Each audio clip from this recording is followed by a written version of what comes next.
Iranian President Hassan Rouhani defiant in face of new U.S. sanctions on his country, saying Tehran will proudly bypass what are considered the most significant sanctions on the Islamic Republic to this day. Rouhani says his country would continue to sell oil, and experts say Tehran may return to its old ways.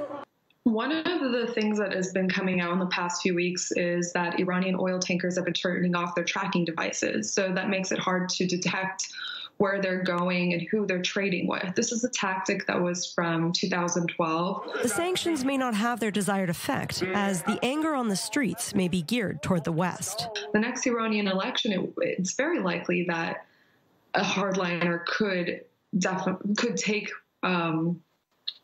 become the next president of Iran. The crippling sanctions target Iranian oil exports, shipping, banking, and hundreds of officials. And it's unclear if the Rouhani administration can remain in power under the weight. It's very hard to say what Iranians are going to do.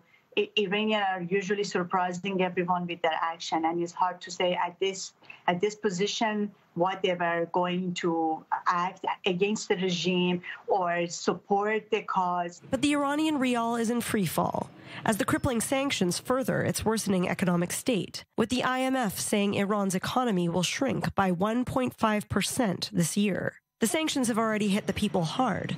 According to the Central Bank of Iran, fruit prices rose 85%, and eggs and dairy prices jumped up by more than 28%.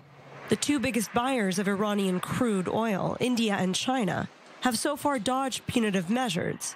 India has pledged to reduce sales with Iran, while the Trump administration hopes to bring sales from these states down to zero within 6 months. But there is one major player who stands to gain from sanctions and has said it won't end trade with the Islamic Republic.